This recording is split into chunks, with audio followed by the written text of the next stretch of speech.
तिब्बती बौद्ध धर्म यानी तांत्रिक बौद्ध धर्म, जिसको वज्रयान के नाम से भी जाना जाता है, जिसका मतलब होता है कि एक मुख्य प्रकार की साधना करके मनुष्य मोक्ष की प्राप्ति कर सकता है। यानी तिब्बती बौद्ध धर्म का मत ये होता है कि वो एक विशेष प्रकार की मंत्र साधना का प्रयोग करके उनको समय के काल चक्र से मुक्ति मिल जाएगी, और जब समय के काल चक्र से उनको मुक्ति मिल जाएगी तो मनुष्य जन्म और मृत्यु के चक्र से मुक्त हो जाएगा। लेकिन मोक्ष की प्राप्ति करने के लिए वो समय चक्र को 3 भागों में डिवाइड करते हैं, जिसको तिब्बती भिक्षु के जितने भी शिष्य होते हैं उन 3 समय चक्रों को अध्ययन करते हैं, और अध्ययन करने के पश्चात उनको ये ज्ञात हो जाता है कि आखिर संसार का सत्य क्या है। और उन समय के 3 चक्रों के नाम है, यानी जो सबसे पहला चक्र है उसको बाह्य काल चक्र कहा जाता है, दूसरे समय चक्र को आंतरिक काल चक्र कहा जाता है, और अंतिम समय चक्र को अन्य काल चक्र के नाम से जाना जाता है। तो अगर बात करें सबसे पहले चक्र की यानी बाह्य काल चक्र की,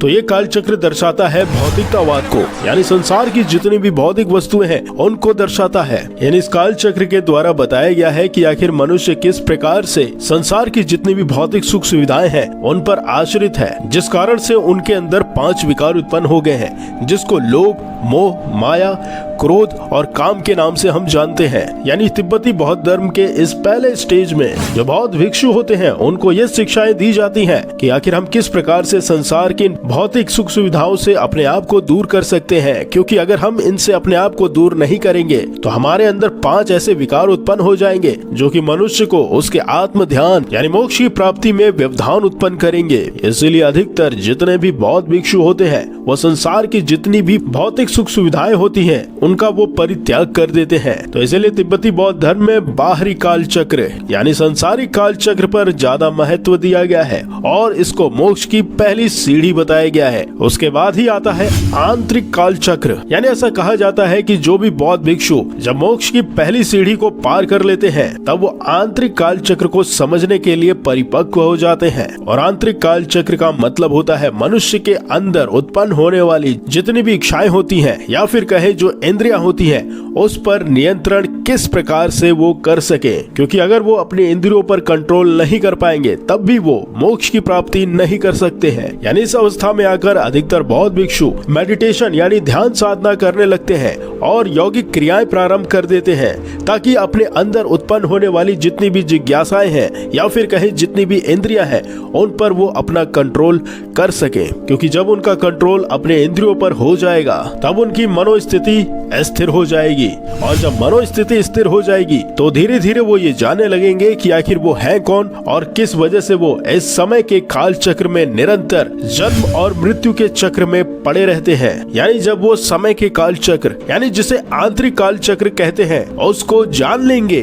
या फिर कहे उस पर अपनी विजय प्राप्त कर लेंगे, तब आता है अंतिम काल चक्र, जिसको अन्य काल चक्र या फिर कहे शून्य काल चक्र के नाम से जानते हैं। और ऐसा कहा जाता है कि इस अंतिम काल चक्र को प्राप्त करना हर किसी के बस की बात नहीं होती है, क्योंकि ये तिब्बती बौद्ध धर्म का वो अंतिम काल चक्र होता है जिसमें मनुष्य को ये ज्ञात हो जाता है कि आखिर वो कौन है। यानी शून्य की स्थिति या कहे शिव की स्थिति में आकर वो उसके सामने संसार के जितने भी रहस्य होते हैं वो सब कुछ खुल जाते हैं, और वो ये जान जाता है कि असल में जो भी संसार है वो मात्र एक मिथ्या है, वो कुछ भी नहीं है, क्योंकि सब कुछ उसी के अंदर है। यानी उसको जीवन का वो सार पता चल जाता है, जिसको तिब्बती बौद्ध धर्म में यमांतक कहा जाता है। तो चलिए अब आपको हम ये बताते हैं कि आखिर यमांतक का मतलब क्या होता है। तो देखिए, तिब्बती बौद्ध धर्म में यमांतक एक ऐसे देवता हैं जिनकी पूजा मंत्र और साधना के द्वारा तिब्बती लोग करते हैं। और अगर हम यमांतक शब्द का मतलब जाने, इस शब्द का मतलब हुआ मृत्यु पर विजय प्राप्त करना। यानी अगर दूसरे भाषा में कहें तो शिव के ही रुद्र अवतार को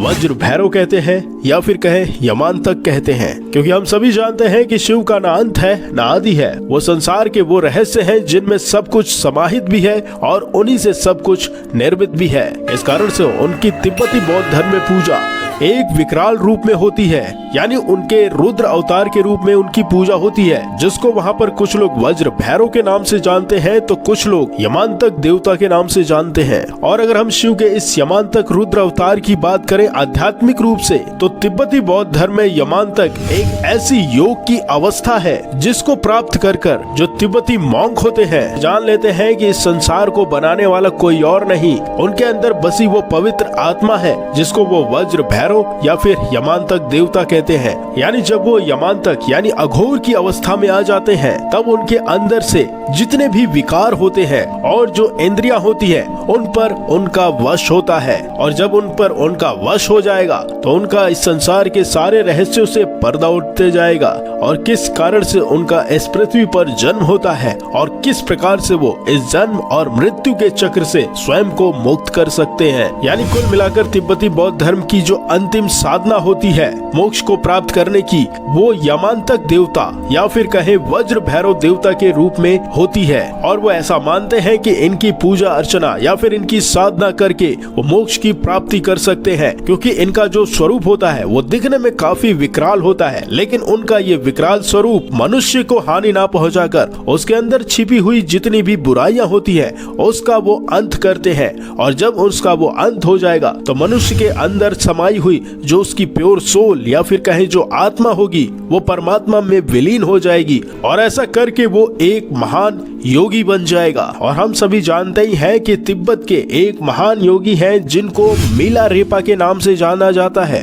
और ये मिलारेपा एक ऐसे योगी हैं जिनके बारे में वहाँ के लोग ऐसा मानते हैं कि ये प्रथम ऐसे गुरु हैं या फिर कहे ऐसे योगी हैं जिन्होंने साक्षात अपने आप को जान लिया या फिर कहे यमांतक अवस्था को जाना कि आखिर वो असल में है क्या। तो अगर आपको तिब्बती बौद्ध धर्म के इस वज्रयान साधना के बारे में जानकर जानकारी अच्छी लगी तो इस वीडियो को अधिकतर लोगों के साथ शेयर करिएगा। फिर मिलते हैं दूसरे टॉपिक के साथ, तब तक के लिए नमस्कार।